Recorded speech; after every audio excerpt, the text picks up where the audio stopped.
9월 5일 KMA 뉴스 브리핑입니다. 관심을 모았던 의료 전달 체계 개편 방안이 공개됐습니다. 보건복지부가 어제 발표한 개편안의 핵심은 대형 병원이 경증 환자를 진료하면 불이익을 준다는 것입니다. 구체적으로 상급병원 지정 기준에서 경증 환자 비율을 높였습니다. 감기처럼 가벼운 환자를 많이 보는 곳은 상급병원 지정이 취소될 수가 있습니다. 반대로 중증 환자를 많이 보는 병원은 가산점을 받게 됩니다. 진료 의뢰 시스템도 바뀝니다. 현재는 환자가 동네 의원에서 진료 의뢰서를 받아 자기가 원하는 상급 종합병원으로 가는데요. 앞으로는 의사가 직접 상급 병원에 환자를 의뢰하는 방식으로 바뀝니다. 무조건 큰 병원에 가게 해달라는 환자의 요구를 줄여보겠다는 의도입니다. 이 밖에 경증 환자가 상급 병원을 이용하면 진료비를 많이 내게 하고 실손보험의 보장 범위도 축소할 방침입니다. 또 동네 의원끼리 환자를 보낼 때 주는 의뢰 수가도 적용할 계획입니다. 이렇게 의료 전달 체계를 바꾸면 큰 병원을 선호하는 환자들의 행태가 바뀔 것이라는 게 정부의 기대인데요. 의료계 반응은 시원치 않습니다. 의협신문에 따르면 개원가는 상급병원의 페널티를 높이는 방식으로는 상급병원으로 향하는 환자들의 발길을 막기 어려울 것이라는 반응입니다. 불이익을 준다 해도 상급병원이 실제로 입는 손해는 그렇게 크지 않을 것이고 환자들 역시 본인 부담금을 조금 올린다고 해서 의료 이용 행태를 바꿀 정도는 아닐 것이라는 겁니다. 진료 의뢰 시스템 개선에 대해서도 회의적입니다.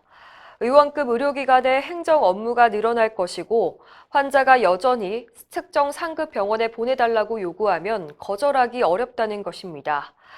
환자 본인 부담금을 획기적으로 높여 스스로 상급 병원에 가는 것을 꺼리게 만들지 않는 한 정부의 대책은 별 효과가 없을 것이라는 게 개원가의 분위기입니다.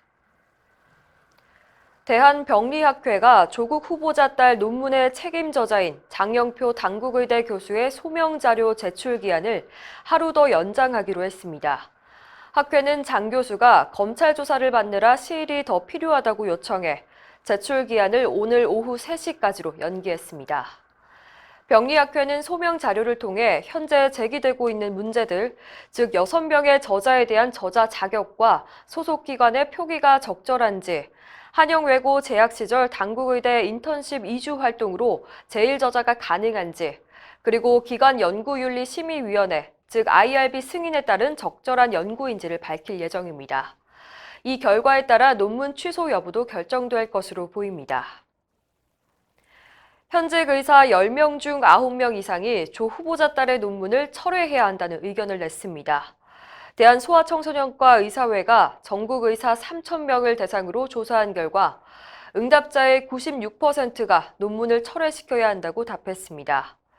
또 94%는 조 후보자 딸의 대학 입학은 편법을 이용한 부정 입시라고 답했습니다. 의전원 입학을 취소해야 한다는 답변도 91%에 달했습니다. 조 후보자 딸의 논문은 중환자실에 입원한 신생아 37명과 정상 신생아 54명의 혈액을 분석한 결과를 이용한 건데요.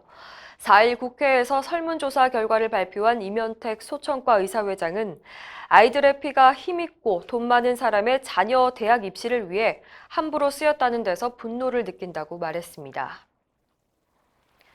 박지연 대한전공의협의회 신임 회장이 대한의사협회 정책이사로 임명됐습니다. 박 회장은 제23기 대전협 회장 단독 후보로 출마해서 86.9%의 찬성표를 받아 당선됐는데요. 그 결과에 따라 의협 정책이사 업무도 수행하게 됐습니다. 박 회장은 계명의대를 졸업하고 울산대학교 병원 인턴을 거쳐 현재 삼성병원 외과 3년차 레지던트로 활동하고 있습니다. 한편 이승우 전임 회장은 의협 정책자문위원으로 위촉돼 활동을 이어갈 예정입니다. 이상으로 뉴스 브리핑을 마칩니다. 자세한 사항은 의협신문을 참고하시길 바랍니다.